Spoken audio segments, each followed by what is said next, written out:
Have you met a kid who loves to play games, watches movies, plays chess, makes friends and helps others, but avoids to read, especially when given a printed material? Avoids to read in public, especially in the class, avoids to read aloud.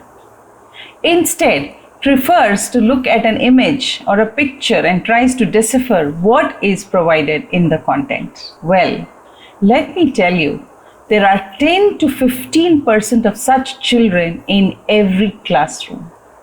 Hi, I am Bala Saraswati, your Learning Differently coach.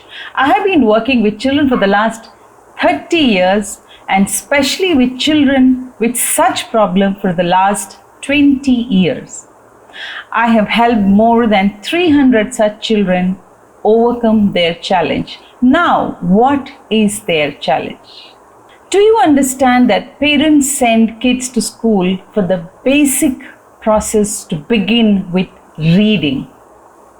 And let me ask you, how many children in India can actually read at least one language fluently? Well, there can be many reasons why a child is unable to read. But there's one reason which is going unnoticed in most of our schools, and that is dyslexia. There is this huge problem of children with learning difficulty, and the numbers of these children are only on an increase. So, in today's video, I am going to tell you how to identify such children in the classrooms. You know what happens with them? Just because they are not able to read well, they are avoided in various other activities. They are labeled as dumb. They're labeled as lazy. They're labeled as somebody who do not want to participate in any academic activities. Well, they are not unintelligent, or they do not fall in the category of children who are having any mental challenges. So what is it? As I said, I have been working with these children for so many years, and I have noticed that our teachers are unable to identify the problems of these kids. And here I have brought to you 20 such simple ways to spot dyslexic children in your classroom. This video is definitely for teachers, but I would love even to parents to pay attention till the end so that they can notice if their child, or let me tell you, if you can notice if your child is facing any such problem.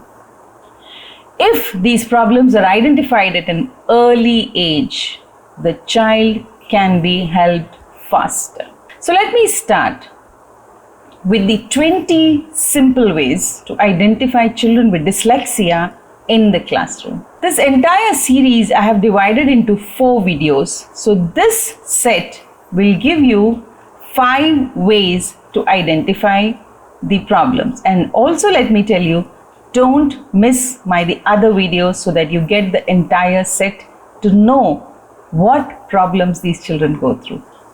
So the first one that I would like to tell you is, does he have trouble with sequencing? When your child is very young, maybe as a preschool teacher also, we tell a lot of stories to our children as parents and as teachers.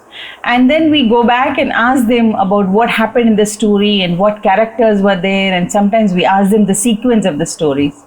If you notice that the child is not able to retell the story in a sequential manner, I think it is a little alarming.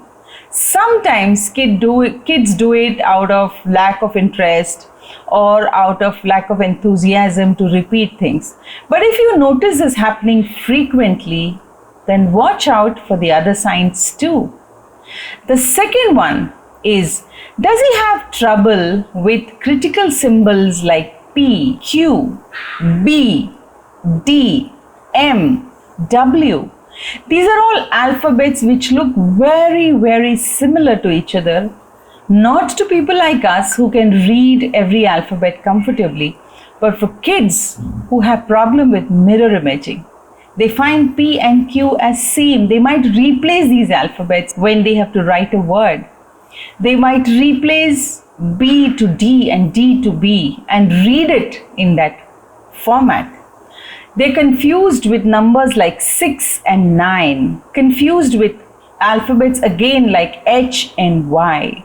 If your kid is doing this repeatedly after many practices, then that's also a warning sign that he needs a different way of dealing with teaching them the alphabets. Number 3, does he form letters with a clockwise rather than counterclockwise motion? You understand what is clockwise and counterclockwise. See, every alphabet has a pattern that it is written in. The way you write A, the way you write C, there is a pattern taught in preschool.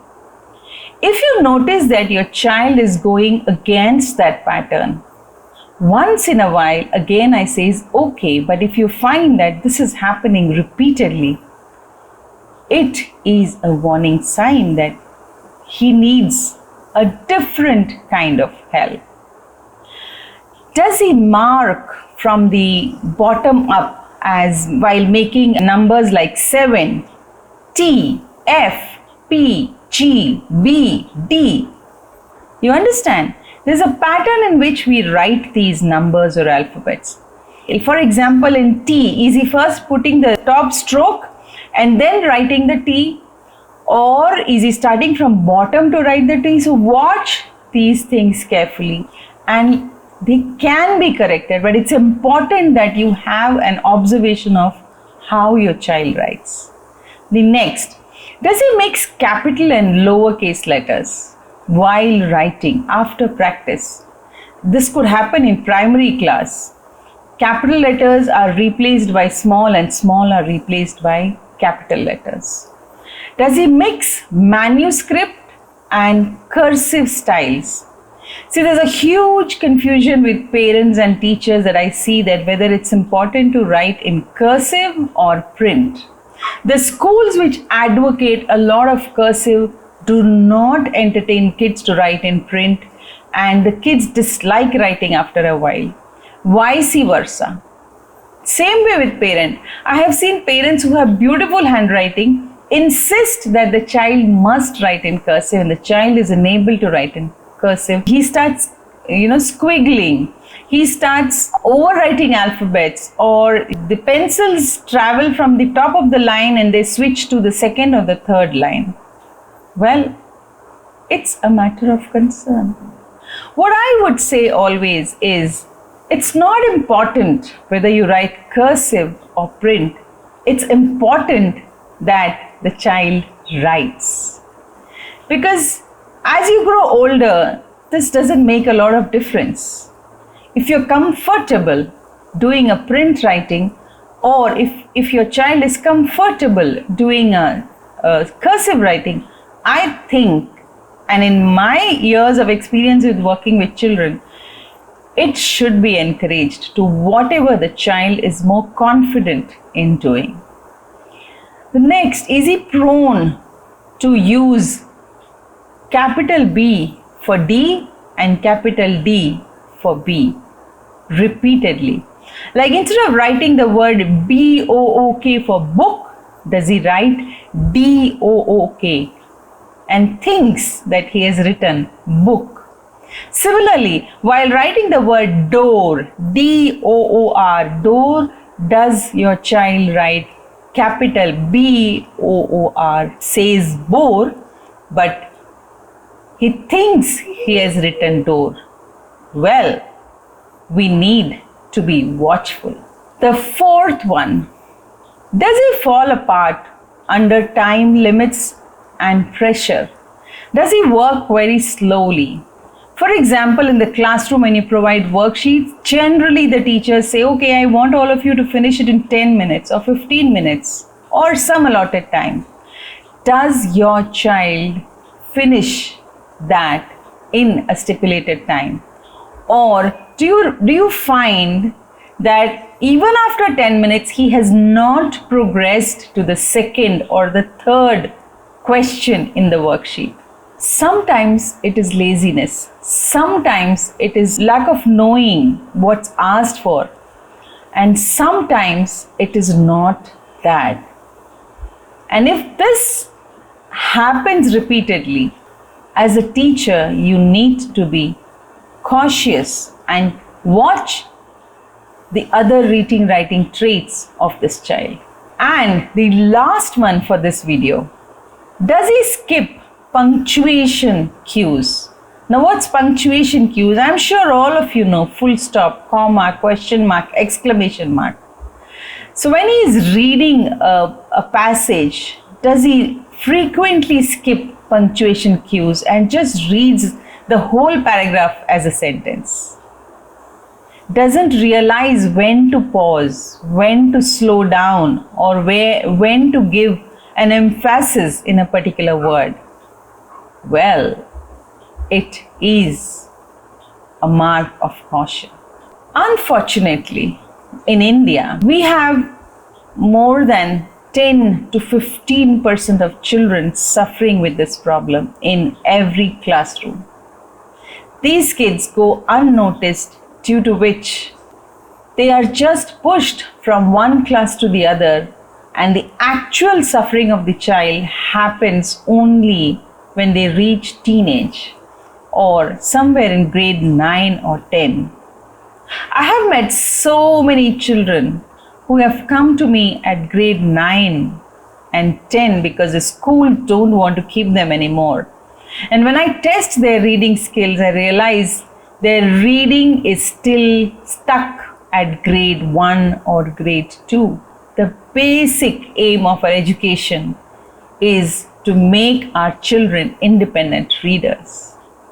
Let me ask, are we doing this? And if not, let's wake up today, now, and look at our children with more watchful actions. To watch more such cues, do see my other videos, subscribe, click the bell button, and join my Facebook, Instagram, where I add many such videos to help parents and teachers not only identify problems but also find solutions. See you in the next video. Bye-bye.